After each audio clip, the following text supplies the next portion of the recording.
It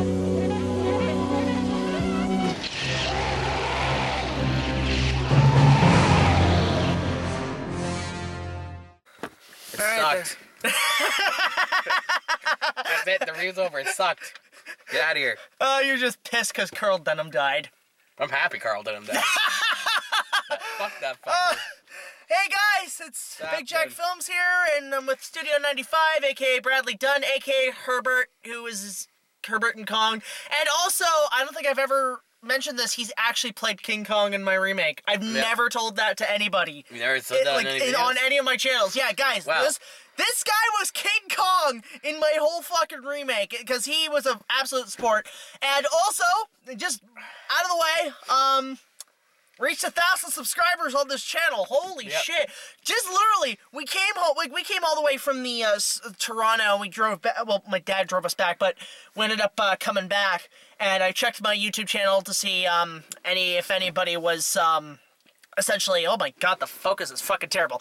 I went to see if anybody did their other reviews and whatnot, and obviously James did his review of Kong Skull Island, which we just watched, but then we just found out we just hit 1,000 subscribers, so holy shit, thank you guys so much. We are planning a little special review in honor of the 1,000 subscribers, although I'm not saying when it's done. I'm not going to say what it is, but it's when it's done, okay? And also, if you're wondering, yes, I did cut my hair. This is the first video you're going to see me with this fucking hair. I'm actually kind of regretting it because I wanted to do it to cosplay Tom Hiddleston's character from the movie for Comic-Con next weekend. Yeah. So, anyway, to the point. Welcome back to the King Kong review series. I'm just going to put the intro in here, so that's fine. But welcome back. We finally saw it. And this is like 75% through the King Kong reviews of this season. We just figured we put this out there. We got out of Kong's Skull Island. Long time coming. Ever since it was announced after the 2014 Godzilla. I've been looking forward to it. Also, we have our Kong shirts. We have our Kong shirts. And we also have our posters. Get the posters out. We got free posters. Free posters. That'll be the fucking card. Yeah, we got the posters. We got a shit ton of stuff at this thing. We saw it in IMAX 3D. So before we get started, as you guys know, I'm a big Kong fan, so I've been waiting for this for a while. We did our own remake, so I'll put all the shit in the link below. You'll probably want to go check it out. But, I guess, how should I put it? It was awesome. It was good. Pretty freaking It was good. I liked it. I really enjoyed myself. So, before we get into any of the details, let's talk about the plot. This is obviously connected to the new Godzilla that just came out in 2014. Although this is kind of a prequel where you can actually watch this first and then go to Godzilla 2014. Because I guarantee after this, you want to go watch that other Godzilla movie that we saw like 2 years ago. Yeah. You want to go back and watch it. I tried to get him to sit through the original Gojira. He was not having it.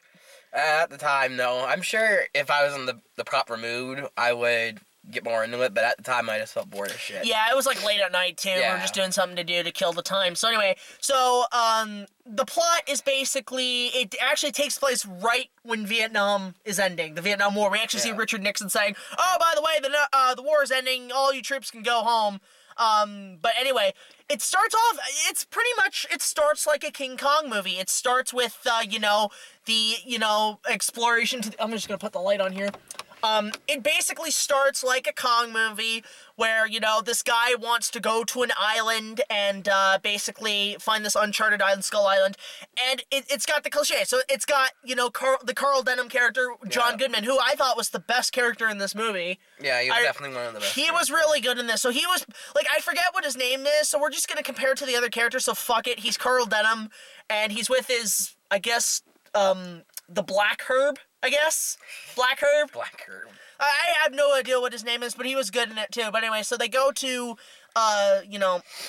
the guys at Washington to say, hey, we know you're closing down the Monarch Group, because that's the thing. They're not filmmakers. They're not after oil. They're part of Monarch, which are the guys watching out for these giant monsters. Yeah. So he goes up to, the Senate guy or whatever, and just says, look, just give us some money. We'll go check out the island and everything. And Senator's like, okay, that's cool. They had to plead a couple times. But there's times in that whole bit that it felt like, Carl Denham trying to get his film going. He's like, I have to go out this island to make the greatest thing ever. So that's the thing, John Goodman's kind of playing a showman in this. Yeah. And it's funny, because he was originally supposed to be J.K. Simmons. Oh, really? Oh, yeah, right. They yes, wanted J.K. yes. Simmons, so I can only imagine if it was J.K. Simmons, he'd be like basically Carl Denham meets Jane Jonah Jameson from Spider-Man. It's like, I need a picture of King Kong. I need to get it now. Parker, you're fired. Parker, come here. You're gonna do that. But anyway, so they get the money. They're gonna go, and then we get to some other characters. We get obviously one of the things because it takes place right after the Vietnam War. Everybody's U.S. is pulling out of Nam. Yeah. And but some of the troops are sent over on this mission to Skull Island, and one of them is the Colonel, played by Samuel L. Jackson. And he's essentially this character that feels like because the war ended, he's a little disappointed that they didn't essentially win. So that's his goal in the movie, is just to win a war. Yeah. You know? And he does play in some areas like a one-dimensional general. Like, he's kind of like Colonel Nevitt in King Kong Lives. And that's another thing. This movie splices all these Kong movies together. So it's kind of like what we did. Yeah, I was about to say, sort of like our Kong. Yeah, we just kind of just like, they did kind of the same thing where it's like, it's a new adventure, but it pays tribute to the previous films. So, and then we get, this is actually a cool scene I like, is when John Goodman, the Denham character, and the Black Herb, I'm just gonna call him Black Herb, I'm sorry. Blurb. Yeah, we'll call him Blurb. Less offensive. So Denham and Blurb go to Vietnam, and it's great because, like, literally, it looks like Blurb is, like, holding up Denham's umbrella. Yeah. And it was actually kind of, because there's a lot of that kind of Kong feeling where it's like Denham's like this big guy. Even though he's not a filmmaker or anything, he's just like, yeah, I'm paying all you motherfuckers, so we're gonna go to this thing. So they go to get Tom Hiddleston to hire him as a tracker, and Tom Hiddleston's in this really nice club with all these, like, dancing women and everything. Yeah, and all that shit. Yeah. Chicks dancing. So they meet him up there, and Tom Hiddleston's badass in this movie. He just always is, but this is actually, I really liked him in this movie. He's essentially the Jack Driscoll. Yeah. You know, like, and I love how, like, it's down to the point with these Kong characters that they have to essentially dress as with Care Bear colors. Yeah. You know, which one's Jack? Oh, he's the one in blue. Which one's Denham? Oh, he's the one in, like, kind of like yellowish whites and everything. You know, so they get Tom Hiddleston, they get Brie Larson, who's you know, she's not an actress. She's not someone who was found because the yacht was saved by Deep Throat. Mm-hmm. She's not, you know, Naomi Watts. She's a photographer. Yeah. So she's kind of like Jeff Bridges in the 76 version. You know, basically. She's the photographer. And, you know, she's all against what's going on. She's an anti-war photographer. Yeah. So, anyway, so we get to the ship scene, you know, the classic get on the ship, we're going to Skull Island. That was done really well. I really like, again, there's a lot of that feeling in it. And what I really appreciate about this film is whoever directed, I forget who the guy who directed this, he obviously... I don't know either. He obviously respects a lot of the Kong lore, and I think in some areas he is a fan of the 76 remake, because there are shots and scenes in this movie that are ripped right from the 76 film, like the shot where the ship leaves, right? When I was watching that shot of the ship leaving port, I just wanted it to say Dino De Laurentiis presents King Kong, you know? I just heard John Barry's score in my head, I thought that was cool. And the other scene that's very much like it is the brief room sequence, when they talk about the island. Yeah. That is directly shot for shot Kong 76 when they're talking about the island. Mm-hmm. And when they're talking about, you know, like, it's a place where myth and science meet, with all these geological stabilities on the island. I just wanted to cut to fucking Charles Grodin saying, yes, hell, that island is the tip of a huge underground tank just waiting for us to twist the cap off. I just wanted him to pop out and be like, yeah, we're maybe sailing into the history books here.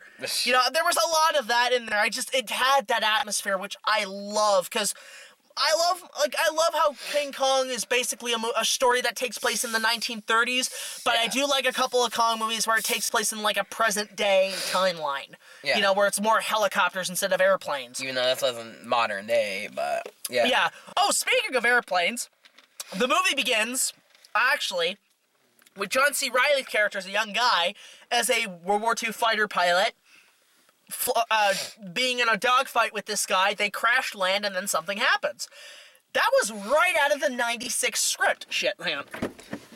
That was right out of the 96 script of Kong, because in the 96 script, Jack Driscoll was a World War I fighter pilot, and he's flying around, and he gets attacked by the enemy line, crash lands, and that's how the movie starts.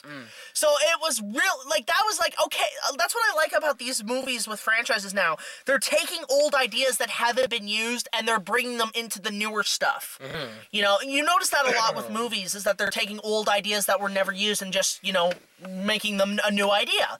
So that was right out of the 96 script, which I really enjoyed that opening.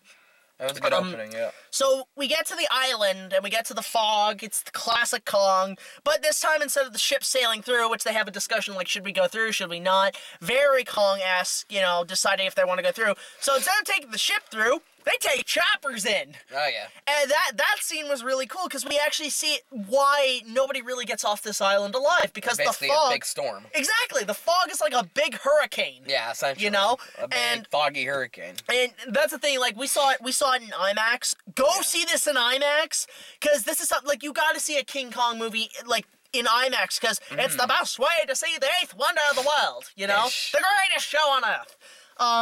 So... we get to the island, and there's some great money shots in this. This movie is incredibly well shot, so props to director of photography and the cinematography and everything. So, yeah, we get to the island, and I will say this movie is very Vietnam heavy. Yeah. Vietnam War heavy. I mean, I would tell any veterans of Vietnam, wait for this to come out on home video, because you could get flashbacks. And I'm just saying that as a concern to any non-vets. Even if you're a Kong fan, you might get a little turned off by the tone of this movie. Yeah. Because this movie, it's PG-13, but it gets pretty heavy. It gets pretty fucking heavy. So, anyway, back to it. So, I love the cinematography on this movie. This is a beautifully shot movie. Yeah. And, you know, it's just them going into Nam. We see them set up the seismic charges, which we see what those things actually do, because in the 76 version, they never show what those seismic charges things do. So we get there, and they come across Kong, and it's a great, good way to show him. It's not give him to us a sacrifice or anything like that. It's straight up, here's Kong, here's him being badass, here's your money's worth. Yeah. So that whole sequence was amazing of him swatting at the helicopters. That was right out of, like... See, they didn't even need him to have to go on the Empire State Building or anything. They just could just have him swat helicopters. Like, yep, that's the Kong I like. Yeah. Him swatting at aircraft. That whole sequence was great. I was on the edge of my seat like, oh! Like, some of the, kills and moves this Kong has... Oh my god! Every single time he wipes out something, it is a fucking... Oh! Yes! Oh, there's some great... But no, this isn't like Kong where he's like a gorilla or anything. He's squishing people, he's smashing people, he's throwing shit. Oh, yeah. He's fucking, eating people, he eats people. This is, OG Kong. But, if he was, 150 feet tall. So this is and that's what I like about the design. It stays true to the original design of Kong, but it updates it appropriately, and it makes it do cool shit, you know? Really cool shit, yeah. So that was amazing. So, you know, basically the rest of the movie is just the survivors of the helicopters. It's a survival movie. Then it goes Vietnam survival movie, where they're having to go through all the creatures on the island, which... Sadly, only downside again, 76 remake, no dinosaurs. Yeah. There's those Triceratops skull and the skull crawlers. And I'll consider those dinosaurs, because those are kind of the skull crawlers are essentially the big baddies in the movie, and they're essentially the two-legged lizard from the original film when Kong's trying to grab Jack Driscoll in the cave in the original, and there's that little lizard that crawls up. That's what they are. That's what they... So I can officially call that creature in that movie a skull crawler. Yeah. So...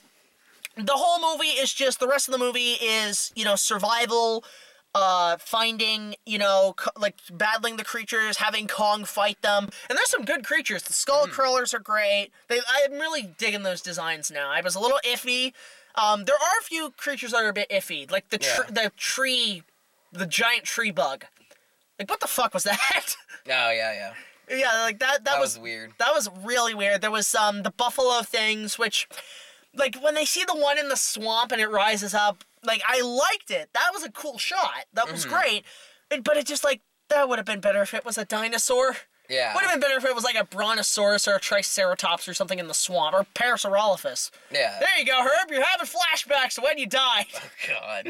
Oh, God. But yeah, so there's some great moments in this movie. Kong is amazing. The action sequences are spectacular. Really loud. Go see this in IMAX if you can. Like, IMAX is amazing. IMAX is definitely the best way to go for this type of a thing. Basically, so my first thoughts are, like, I liked it. It's good, but it's not great.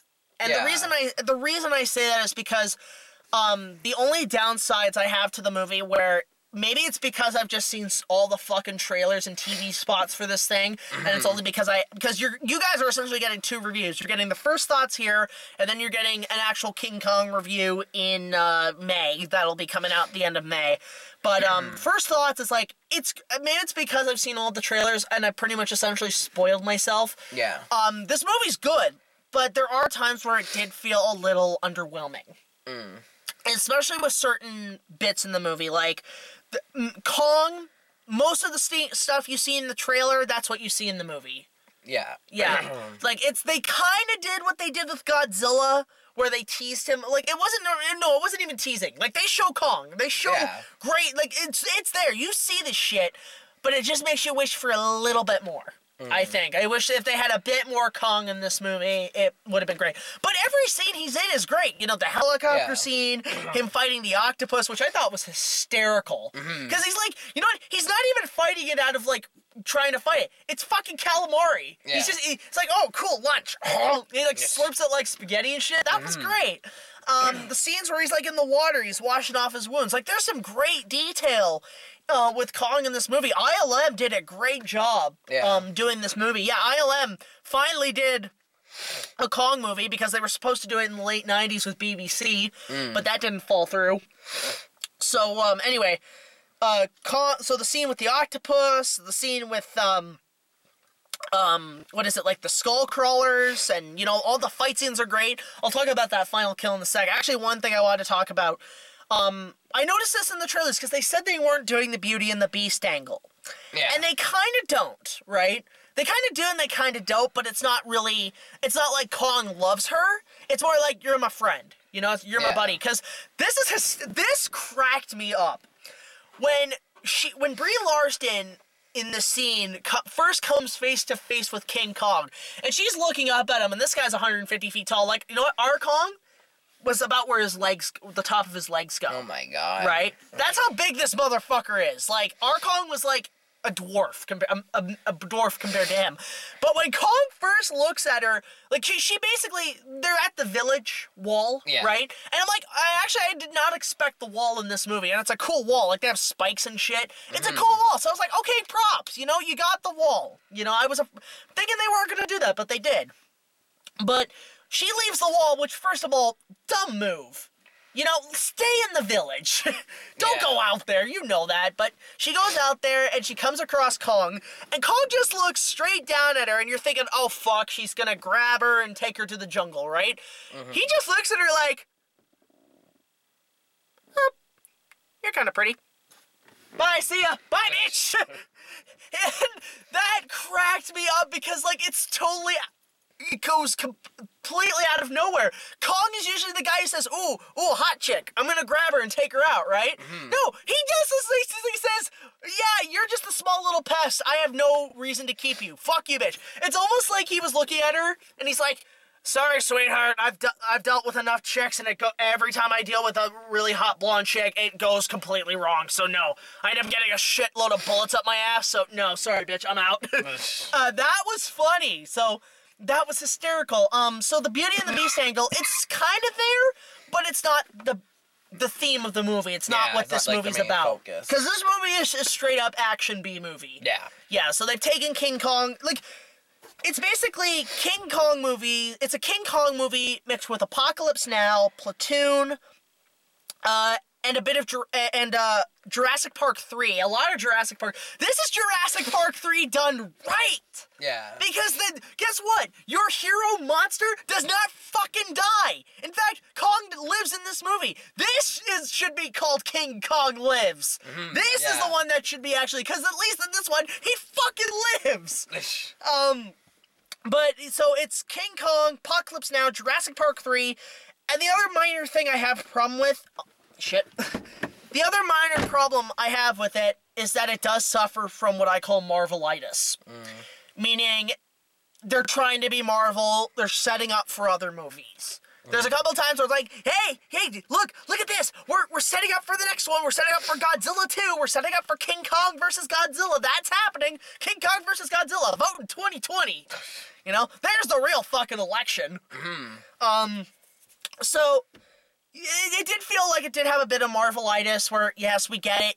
We get it. You're Monarch. You're the guys who are setting up this move, like the next few movies. And then there's tons. The reason I say it's underwhelming because there are times where you're like, okay, can we just get back to Kong, right? Because Kong is more portrayed as like a myth or a legend or a god, meaning he won't show up until it's kind of necessary. Yeah.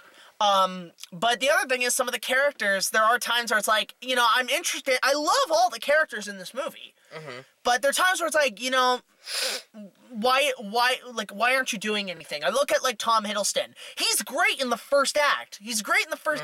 But then there's times he's just, the rest of the time he's just there. Yeah. You know, and then the third act he gets back on his feet again. But it's like, right in the middle of the movie, it's like, does he have anything to include in the story? Not really. We're more focused on John C. Reilly being basically Dr. Steve Brule on Skull Island. Right? Yeah. Yeah, that's a little thing. Like, John C. Reilly's in this movie. He's kind of the comic relief, right? Maybe he's the actual Herb. There you go. Herb, this is the sequel to our movie where Herb ended up getting shit out by the duckbill dinosaur and completely living on the island, going absolutely cuckoo and going like, I'm sorry to Steve Brule for your health. I don't know. I'm just making. There's a lot of.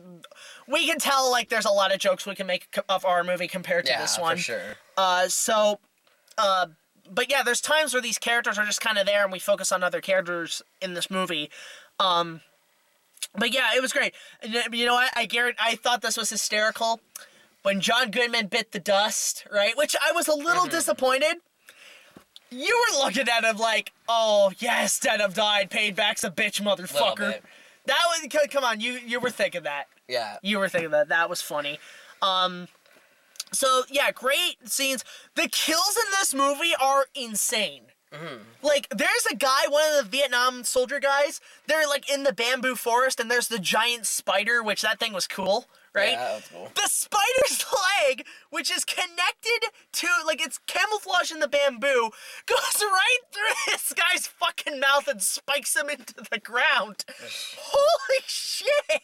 With something. Oh my fucking god. Like, this movie's PG-13.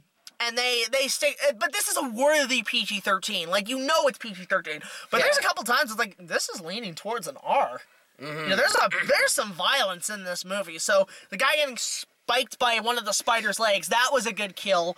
What's another good? There were some good ones. I'm trying to remember there's fucking explosions and shit. It's like Michael Bay took over at one point. People getting blown up, people getting like hit and bitten by monsters. John Goodman gets eaten by one of the skull crawlers, and the skull crawlers have like lizard tongues, so they're like able to grab people like a frog, like a fly with a frog. I thought that was cool. There's some. Okay, Kong's kills are great. He's squishing people and everything. I want to talk about this final kill. So he's fighting the skull crawler. And this is, again, something they actually had in plan for the 96 remake when he fights the T-Rex. So this is a nice little touch. So Kong's fighting the skull crawlers, or this big one, the big one they call him. We bred A eventually, but when she took over the pride and killed all the rest of the others. That's a quote from Jurassic Park. Anyway, so they call her the big one. And they're fighting out. They're duking it out and everything. It's great. And you think Kong's grabbing it. Like, he does the jaw thing, but it doesn't really affect it well. So instead he just hits him on the head with a fucking, boat propeller on a chain. And when I saw that, he's, like, in the chains, I'm like, no! And he just whips this motherfucker with a chain connected to a boat propeller. That was cool. That was pretty awesome. So you think he's dead, but then the girl falls in the water, and, you know, it's the scene in the trailer where he grabs her and holds her, and that's right out of 76 when he's got her in the waterfall. So there's a lot of that. But then, surprise, the skull crawler comes back, bites his arm, and he's trying to literally the Skullcrawler is trying to get his hand and the girl into his fucking mouth. And yes, the girl goes into the Skullcrawler's throat with Kong holding her. So imagine like this is the mouth and it's going through him, and Kong's got like half his fucking arm in the creature's mouth. He can't get him out. So what does he do? He grabs the motherfucker. Pull the fucker's tongue out. No, he pulls his fucking tongue out, his fucking intestines and organs. And it's like, boom. Oh my fucking god! Wow!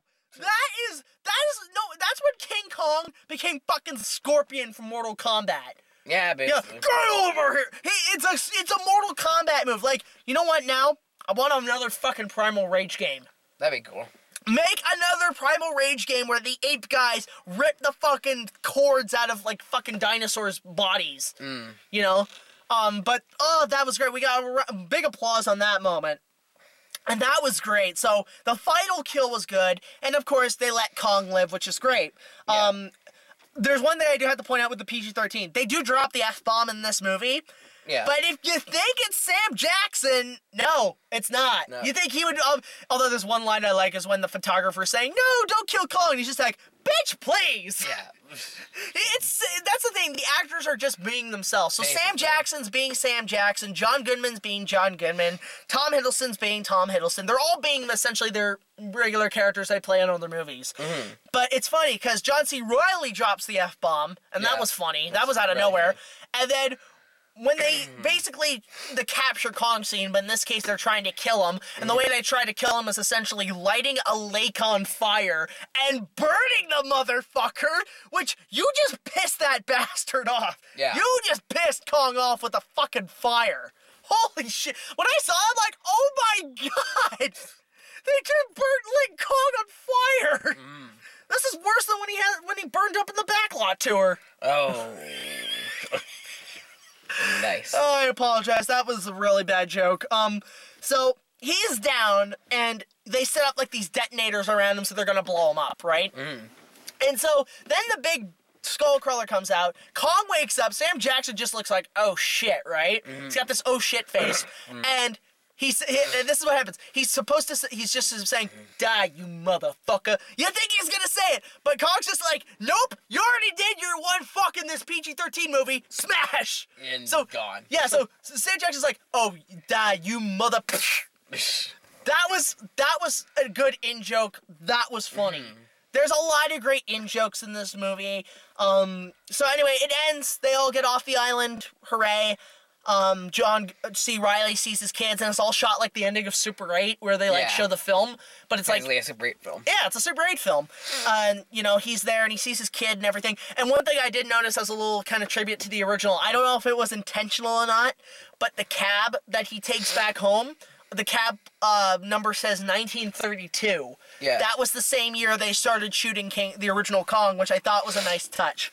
So anyway, we get the credits roll, and I already knew this going in that there was going to be a post-credit scene. Yeah, so we kind of saw it in advance, the post-credit scene, but we'll talk about it anyway. So Tom Hiddleston and Brie Larson are sent to Monarch, which are basically like the Transformers government. They got secret shit, and they show a projector, and we see Godzilla, Rodan, Mothra, King Ghidorah, shows them about to show down in an image, cut to black, you hear Godzilla's roar, and it's just like, it's like, that was cool. That was cool. That they're setting up, and it's funny because they're going to start shooting that soon. Yeah. The next Godzilla movie. So, sign me up. I'm all for this all monster universe thing. I think it's going to be fun, like, because we got two more of these. We got Godzilla, Godzilla 2, Godzilla King of the Monsters, which is funny. They're naming the sequel based on the English version of the original Godzilla. Yeah.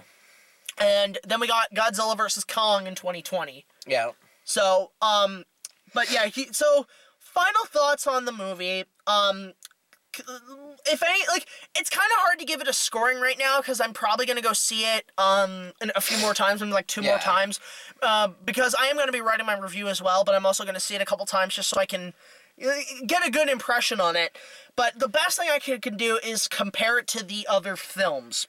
Compared, if I were to put it in the top 5, My top 5 favorite Kong movies, the 76 one is my favorite. Second place, the original. Third place, the Peter Jackson film. This ranks kind of in between 4th or 5th, and it's right neck with King Kong Lives. And I know you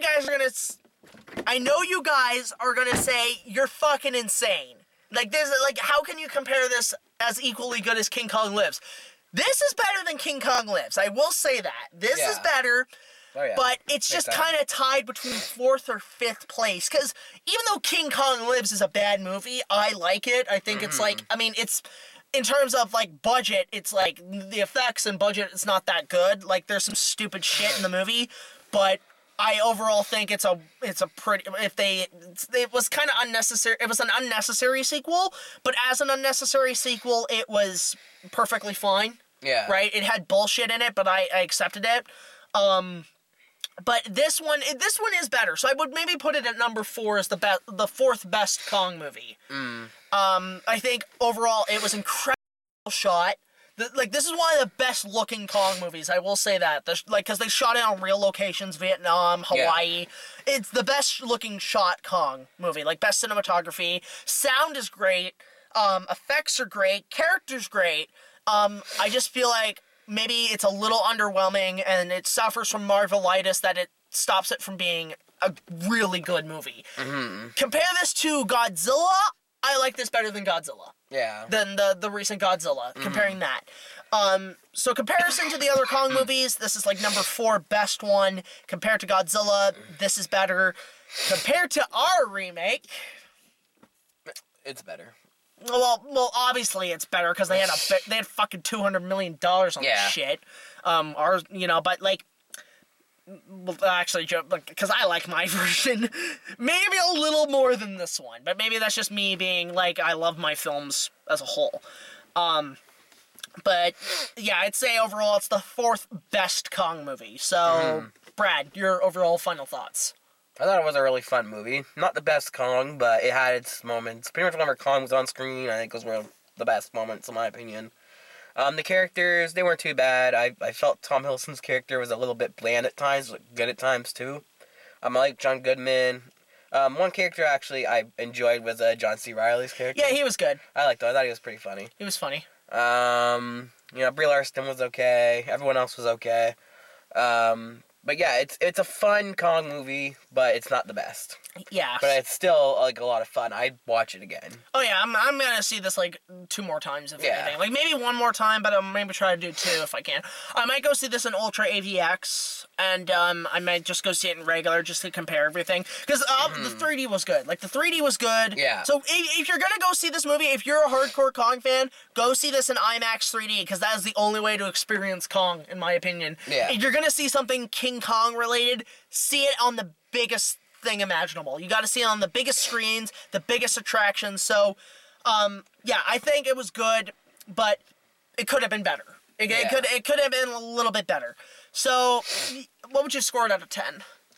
Out of 10, like a 7. I'm about the same, about a 7. A 7 out of 10.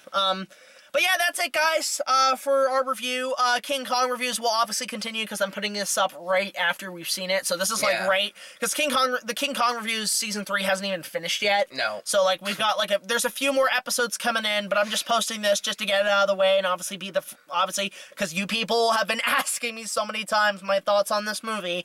So yeah, so King Kong reviews will continue for the next few days. And you'll expect 1 episode in April, 1 in May. But for now, subscribe to this motherfucker. He's great. Studio 95. Subscribe to him. He does game reviews and everything. Reviews, a bunch of different stuff. Obviously, subscribe to me. I just reached 1,000 subscribers, so there you go. Get me to 1,000 now. Get this motherfucker. He deserves a lot of subscribers as much as I do because he's funny. He's very funny. His game show is great. Like whereas I review movies, he reviews video games. Yeah. So yeah, for now, guys, rate, comment, subscribe. Let me know your thoughts on the film, what you overall thought, and subscribe, like if that's even a thing anymore, or if it's more about ringing that little bell. Yeah, you ring the little bell too, so you get notifications, because subscribe doesn't seem to be enough anymore. Yeah, so until then, we'll see you guys in the next video. So Studio 95 signing off, and BigJackFilms signing off.